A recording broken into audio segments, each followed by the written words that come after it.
نبی صلی اللہ علیہ وسلم دن میں 100 بار استغفار کیا کرتے تھے، تو اس لیے ہم سب کو بھی کثرت سے استغفار کرنی چاہیے۔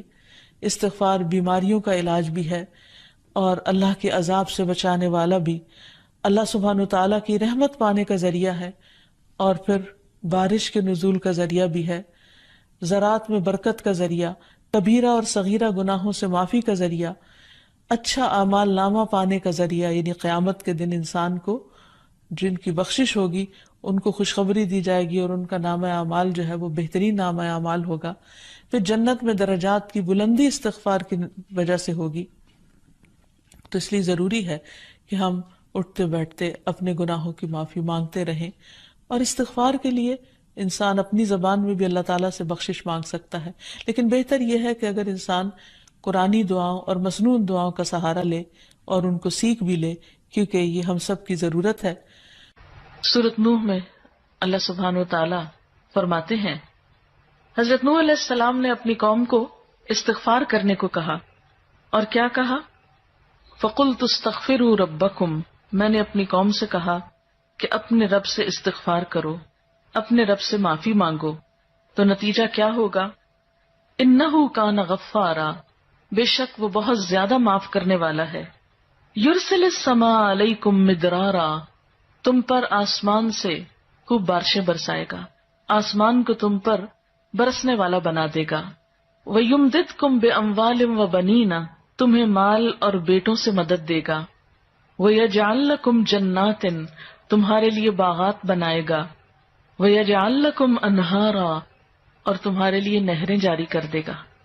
آپ دیکھیں کہ ایک انسان کی خواہش کیا ہوتی ہے کہ اس کو کیا کچھ ملے، یعنی رہنے کا مقام اور حالات جو ہیں وہ پرسکون ہو، پھر اس کے بعد یہ کہ مال ہوں، بیٹے ہوں، باغ ہوں، اور زندگی کی اور آرائشیں اور نعمتیں ہوں۔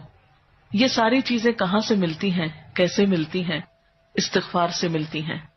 عام طور پر لوگ پریشان ہوتے ہیں، دکھی ہوتے ہیں۔ مثلا ایک شخص ایک بزرگ کی محفل میں آیا اور اس نے کہا کہ میرے حالات بہت تنگ ہیں، مجھے بہت پریشانی ہے، میرا رزق بہت تنگ ہے، تو آپ مجھے کوئی وظیفہ بتائیے۔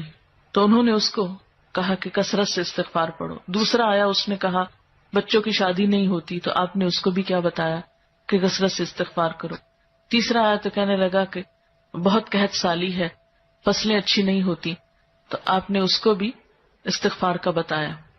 تو کسی نے ان سے پوچھا کہ بھائی 3 لوگ آپ سے 3 ڈفرنٹ مسئلے لے کر آئے ہیں، اپنی پریشانیاں لے کر آئے ہیں، آپ نے تینوں کو ایک ہی چیز بتائی ہے۔ تو اس پر انہوں نے یہی سورۃ نوح کی آیت پڑھ کر سنائی کہ دیکھو یہ قرآن میں اللہ کا وعدہ ہے، اور اللہ کا وعدہ سچا ہے۔ اللہ تعالیٰ کی بات سے بڑھ کر سچی بات کس کی ہو سکتی ہے؟ ہمارے پڑھنے میں کمی کوتاہی ہو سکتی ہے، لیکن اللہ کی بات میں کوئی شک نہیں۔ ذالک الکتاب لا ریب فیہ، یہ وہ کتاب ہے جس میں کوئی شک نہیں۔ لیکن یہ ہے کہ بعض اوقات ہم خود پڑھنے میں کوتاہی کر دیتے ہیں، تو جن کا رشتہ نہ ہو رہا ہو وہ بھی، جن کا ہو چکا ہو اور شادی کے پرابلمز ہو وہ بھی، جن کا ہو چکا اور پھر بچے نہ ہو وہ بھی، ان سب کے لیے ایک ہی وظیفہ ہے، اور وہ کیا ہے؟ استغفار کا۔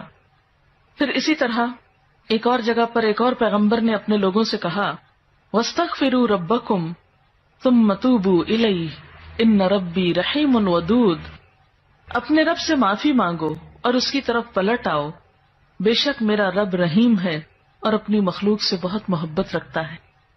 یعنی جب کسی بندے پر کوئی تکلیف آتی ہے تو ایسا نہیں کہ اللہ تعالیٰ اس پر خوش ہوتے ہیں اور جان بوجھ کے ستانا چاہتے ہیں بندوں کو۔ اللہ تو بندوں کے حق میں بہت مہربان ہے۔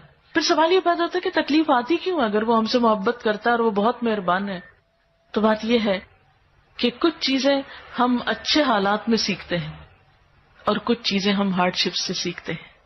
کچھ نعمتوں کی قدر ہم اچھے طریقے سے ویسے ہی کر لیتے ہیں، اور کچھ چیزوں کی قدر ہمیں اس وقت آتی ہے جب کوئی مشکل پیش آتی ہے۔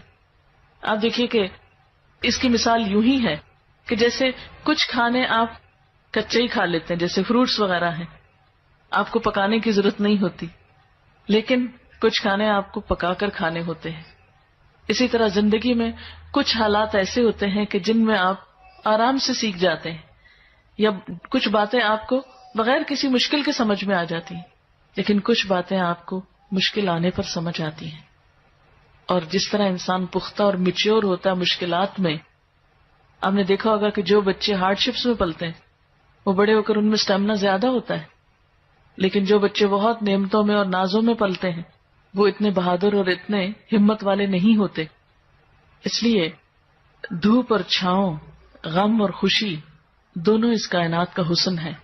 دن اور رات ایک بہت بڑی نشانی ہے ہمارے لیے.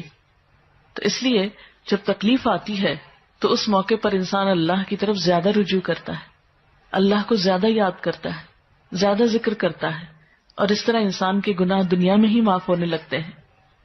ایک اور جگہ پر آتا ہے وَأَنِ اسْتَغْفِرُوا رَبَّكُمْ ثُمَّ تُوبُوا إِلَيْهِ يُمَتِّعْكُمْ مَتَاعًا حَسَنًا، اور یہ کہ تم اپنے رب سے معافی چاہو اور اس کی طرف پلٹ آؤ تو وہ تم کو اچھا سامان زندگی دے گا.